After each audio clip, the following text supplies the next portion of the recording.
ক্রেডিটবাজি দলবাজি করে এই বাংলাদেশের মধ্যে আর ফাটল ধরাবেন না। মার্চ ফর জাস্টিস কর্মসূচি দিয়েছিলাম 31শে জুলাই 2024। তখনকার আন্দোলনের চিত্র যদি দেখি, আমরা হাইকোর্ট অভিমুখে যাই, প্রত্যেকটা মোড়ে মোড়েই পুলিশের তল্লাশি, বিজিবির তল্লাশি, আমরা ছদ্মবেশে বা বিভিন্নভাবে বিচ্ছিন্নভাবে আমরা হাইকোর্টের প্রাঙ্গণে পৌঁছাই। এবং একসাথে আমরা ঢাকা বিশ্ববিদ্যালয় থেকে আমাদের শ্রদ্ধেয় দুজন শিক্ষিকা, যাদের সাথেও আমরা পুলিশের যে অমানবিক আচরণ দেখতে পেয়েছি, এবং পরবর্তীতে বিজ্ঞ আইনজীবীরা এসে আমাদের সেই হাইকোর্টের মার্চ ফর জাস্টিস কর্মসূচিতে অংশগ্রহণ করার পর আমরা প্রায় ঘণ্টাখানেক সেখানে থাকতে পেরেছি।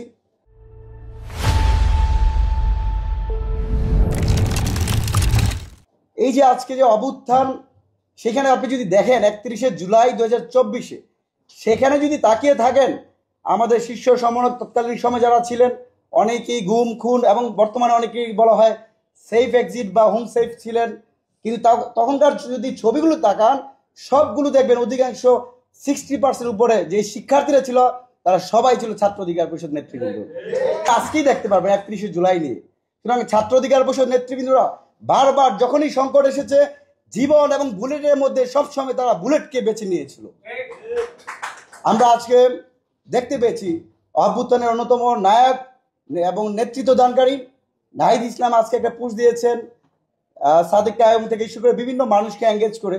আমি আবারও বলতে চাই যে এই অভ্যুত্থানে ছাত্র অধিকার পরিষদের প্রায় 9 জন শহীদ হয়েছে। প্রত্যেকটা ঢাকা বিশ্ববিদ্যালয় থেকে শুরু করে প্রত্যেকটা বিশ্ববিদ্যালয়, কলেজ, জেলা, মহানগর যদি আপনি নেতৃত্বের দিকে তাকান, প্রত্যেকে যারা সশরীরে নেতৃত্ব দিয়েছে অধিকাংশ হচ্ছে ছাত্র অধিকার পরিষদ নেতৃবৃন্দ। যে আপনি মাহফুজ ভাই এখানে আছেন বা ওনার সাথে কয়েকটা প্রোগ্রামে গিয়েছিলাম, কখনই আমরা ছাত্র অধিকার পরিষদের 9 জন শহীদ এই আন্দোলনে আমরা নেতৃত্ব দিয়েছি এরকম ক্রেডিটবাজির নজির ছাত্র অধিকার পরিষদের নাই। আমরা সবসময় এই অভ্যুত্থানে যে 2000 শহীদ হয়েছে, প্রত্যেকের শহীদকে আমরা লালন করতে চাই, তাদের আকাঙ্ক্ষাকে বাস্তবায়ন করতে চাই। আবু সাইদ মুগ্ধকে যেভাবে স্মরণ করি, ওয়াসিমকে যেভাবে স্মরণ করি, আমরা সে একইভাবে ছাত্র অধিকার পরিষদের শহীদ রাসেল জিয়াদকে আমরা স্মরণ করি। আমরা আজকের এই জায়গা থেকে আমরা রাজনৈতিক দল এবং ছাত্র সংগঠন এবং বর্তমানে যারা অভ্যুত্থানের নায়ক সবার প্রতি আহ্বান জানাই যে এই বাংলাদেশকে বিনির্মাণের জন্য আমরা অভ্যুত্থান গড়িয়েছি। ক্রেডিটবাজি দলবাজি করে এই বাংলাদেশের মধ্যে আর ফাটল ধরাবেন না।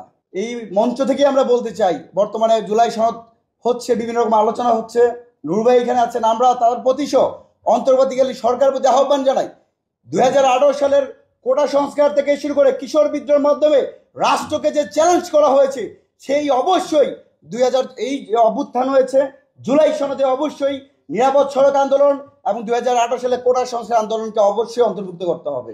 আমরা বিভিন্ন মারফতে শুনতে পাচ্ছি 24-এর যে ভিত্তি, 24-এর যে বেসমেন্ট, সে 18 সালকে অস্বীকার করা হচ্ছে, সে 18 সালের পটভূমিকে অস্বীকার করা হচ্ছে।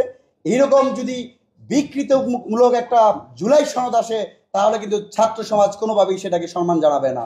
জুলাই এসেছিল এদেশের প্রত্যেকটা ফ্যাসিবাদ বিরোধী শক্তি, রাষ্ট্র, জনগণ এবং শিক্ষার্থীর মধ্যে যে মেলবন্ধনের মাধ্যমে ফ্যাসিস্ট শেখ হাসিনাকে বাংলাদেশে বিতাড়িত করা হয়েছে।